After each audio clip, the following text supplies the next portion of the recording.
Hi friends, ಎಲ್ಲರಿಗೂ ನಮಸ್ಕಾರ. ಇವತ್ತಿನ ವಿಡಿಯೋದಲ್ಲಿ ಮೊಳಕೆ ಕಟ್ಟಿ ಸಾಂಬಾರು ಹುಳ್ಳಿಕಾಳಿನಿಂದ ಯಾವ ಥರ ಮಾಡೋದಂತ ನೋಡೋಣ ಬನ್ನಿ. ತುಂಬ ಆರೋಗ್ಯಕ್ಕೆ ಒಳ್ಳೆಯದು. ಈ ಥರ ಮಾಡ್ಕೊಂಡು ಊಟ ಮಾಡಿ, ಚೆನ್ನಾಗಿರುತ್ತೆ. ಒಂದೆರಡು ಟೊಮೊಟೊ, 2 ಈರುಳ್ಳಿ, 1 ಗಡ್ಡೆ ಬೆಳ್ಳುಳ್ಳಿ ತೊಗೊಂಡಿದ್ದೀನಿ. ಸ್ವಲ್ಪ ಕಟ್ ಮಾಡ್ಕೊಂಡು ಅದನ್ನ ಸ್ವಲ್ಪ ಹಂಚಿಗೆ ಹಾಕ್ಕೊಂಡು ಎಣ್ಣೆಲಿ ಫ್ರೈ ಮಾಡ್ಕೋಬೇಕು. ಸ್ವಲ್ಪ ಒಂದು ಅರ್ಧ ಹೋಳಷ್ಟು ಕಾಯಿ ತಗೊಂಡಿದ್ದೀನಿ, ಕೊಬ್ಬರಿ. ಅದನ್ನ ಸ್ವಲ್ಪ ಎಣ್ಣೆ ಹಾಕಿ ಸ್ವಲ್ಪ ಹುರ್ಕೋಬೇಕು. ಇದನ್ನು ಹಸಿದೆ ಮಾಡಿದರೆ ಆಗುತ್ತೆ, ಆದರೆ ಈ ಥರ ಹುರ್ಕೊಂಡು ಮಾಡಿದರೆ ತುಂಬ ರುಚಿ ಕೊಡುತ್ತೆ, ಟೇಸ್ಟ್ ಇರುತ್ತೆ. ಅದಕ್ಕೆ ಈ ಥರ ಮಾಡ್ಕೊಳ್ಳಿ.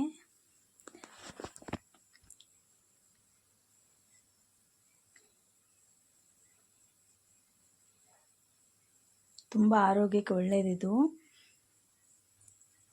ಮುದ್ದೆ, ರೈಸು ಎಲ್ಲರ ಜೊತೆ ಕಾಂಬಿನೇಷನ್ ಆಗುತ್ತೆ. ಹಾಗೆ ಸ್ವಲ್ಪ ಕೊತ್ತಂಬರಿ ಸೊಪ್ಪು ಹಾಕ್ತಾಯಿದ್ದೀನಿ.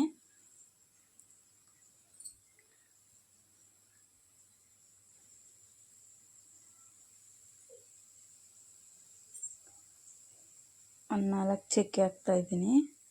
ಹಾಗೆ ತೊಳೆದಿಟ್ಕೊಂಡಿರುವ ಮೊಳಕೆ ಕಟ್ಟಿದ ಕಾಳು ನೋಡಿ, ಹುಳ್ಳಿಕಾಳನ್ನ ಮೊಳಕೆ ಕಟ್ಕೊಂಡಿದ್ದೀವಿ. ಒಂದು ಕುಕ್ಕರ್ ತಗೊಂಡು ಸ್ವಲ್ಪ ಎಣ್ಣೆ ಹಾಕ್ಕೊಂಡು ಇಟ್ಕೊಂಡಿದ್ದೀನಿ.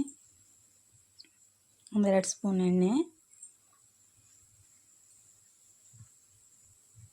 ಹಾಗೆ ಈರುಳ್ಳಿ ಹಾಕ್ಕೊಳ್ಳಿ. 1 ಈರುಳ್ಳಿ ಕಟ್ ಮಾಡ್ಕೊಂಡು ಹಾಕ್ಕೊತಿದ್ದೀನಿ ನಾನು.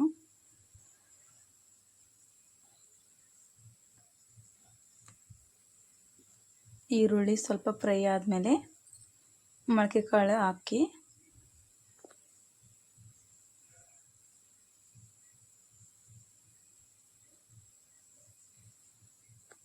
ಫಸ್ಟ್ ಎಣ್ಣೆಗೆ ಹಾಕ್ಬೇಕು. ಇದನ್ನ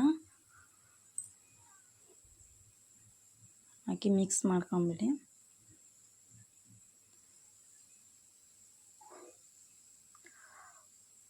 ಒಂದು ಸ್ಪೂನ್ ಅರಿಶಿನ ಪೌಡರ್ ಹಾಕಿ ಸ್ವಲ್ಪ ರುಚಿಗೆ ತಕ್ಕಷ್ಟು ಉಪ್ಪು ಹಾಕ್ಕೊಳ್ಳಿ. ಹಾಗೆ 1-2 ಆಲೂಗಡ್ಡೆ ಕಟ್ ಮಾಡ್ಕೊಂಡು ಹಾಕ್ಕೊಂಡಿದ್ದೀನಿ. ನೀವು ಸಿಪ್ಪೆ ಬೇಕಾದ್ರೆ ಸೆಲ್ದಿಗೆ ಹಾಕ್ಕೊಳ್ಳಿ, ನಾನು ಸಿಪ್ಪೆ ಸಮೇತ ಹಾಕ್ಕೊಂಡಿದ್ದೀನಿ.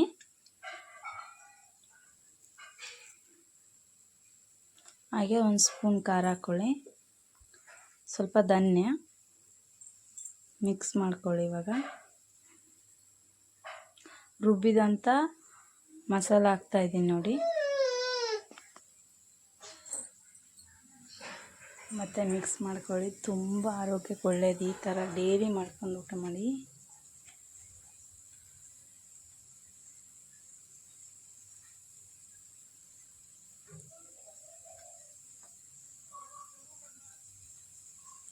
ಸ್ವಲ್ಪ ನೀರು ಹಾಕಿ ಒಂದು 3-4 ವಿಸಿಲು ಹಾಕಿ ಕೂಗಿಸ್ಕೊಳ್ಳಿ. ಮೊಳಕೆ ಕಟ್ಟಿದ ಸಾಂಬಾರು ರೆಡಿ ಆಯ್ತದೆ.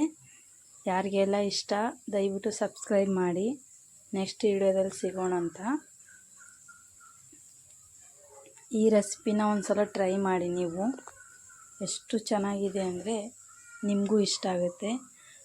ಸಬ್ಸ್ಕ್ರೈಬ್ ಮಾಡೋದು ಮಾತ್ರ ಮರಿಬೇಡಿ.